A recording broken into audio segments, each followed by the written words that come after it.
강유정 대변인입니다. 26회 국무회의 관련해 브리핑하겠습니다. 강유정 대변인입니다. 오늘 오후 이재명 대통령이 주재한 제26회 국무회의 결과 브리핑하겠습니다. 오늘 국무회의에서는 법률안 1건, 대통령령안 15건, 2025년 제2회 추가 경정 예산안을 포함한 일반안건 23건이 심의 의결됐습니다. 외교부가 준비한 G7 정상회의의 주요 성과와 후속 조치 계획을 포함해서 정부 부처와 위원회별로 현안 보고도 진행됐습니다. 이재명 대통령은 모두 발언에서 현재 경기 진작이 매우 중요하다면서 누가 얼마를 더 받느냐에 따른 혜택의 온당함을 고려해야 한다며 추경의 기본 기조를 강조했습니다. 또한 정부를 상대로 제기되는 수만 건의 민원에 대해 납득할 만한 설명을 국민께 해드리고 민원 사항을 듣는 게 공직자의 의무라고 강조했습니다.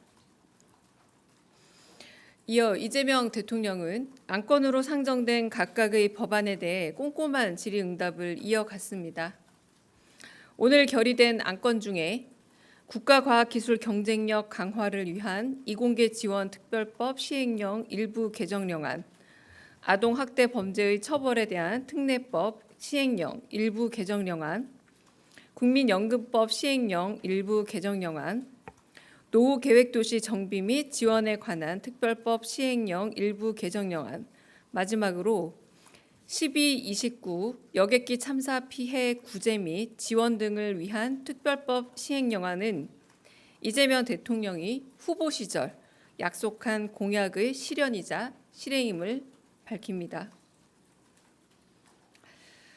국가과학기술 경쟁력 강화를 위한 이공계 지원 특별법 시행령 일부 개정령안에 대해서는 연구 인력의 해외 유출에 대한 현황을 물었고 이어 국내 고용 상황이 악화되지 않는 선에서 해외 우수 인력을 유치하는 방안을 찾아 보고해달라 당부했습니다. 이에 과학기술정통부 정보통신부 장관, 법무부 차관, 중소기업 벤처부 장관과 노동부 장관이 보충 설명하는 입체적인 회의가 진행됐습니다. 또한 G7 정상회의 자리에서 각국 정상들을 초대했던 경주 APEC 진행 상황에 대해서도 점검했습니다. 개별 정책과 홍보 예산 책정 및 관리의 효율성과 합리성에 대해 질의응답이 이어졌고 저출산 고령사회위원회를 비롯한 8개 배석 부처 현안을 보고받았습니다. 이 중 2개의 배석 부처 현안 보고가 마무리되었고 6개는 다음 국무회의로 수년되었습니다. 가장 관심이 높은 추경안에 대해 말씀드리겠습니다.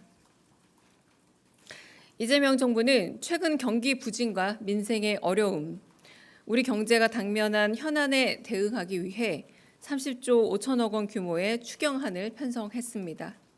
주요 내용은 다음과 같습니다. 첫째, 민생회복 소비 쿠폰 지급, 지역사랑 상품권 추가 발행, 건설경기 활성화 등 경기 진작을 위한 15조 2천억 원을 투자합니다. 특히 전 국민에게 1인당 15만 원에서 50만 원의 민생회복 소비 쿠폰을 지급하기 위해 10조 3천억 원의 국비를 반영했습니다. 둘째, 취약자주 채무 조정 패키지 등 민생 안정을 위해 5조 원을 투자합니다. 셋째, 세수 부족 예상분을 보강하기 위해 세입 경정을 10조 3천억 원 규모로 추진합니다. 금번 추가 경정 예산안은 22개 기금 운용 계획 변경안과 함께 국무회의 의결 후 다음 주 국회에 제출될 예정입니다. 지금은 대한민국 경제가 다시 뛸 수 있도록 정부가 적극적으로 나서야 할 때입니다. 더 늦기 전에 제대로 된 처방이 필요합니다. 정부는 신속한 추경 편성과 속도감 있는 집행으로 이번 추경이 경기 진작과 민생 안정의 마중물이 되도록 최선을 다하겠습니다. 국회의 적극적인 협조도 당부드립니다. 이상입니다.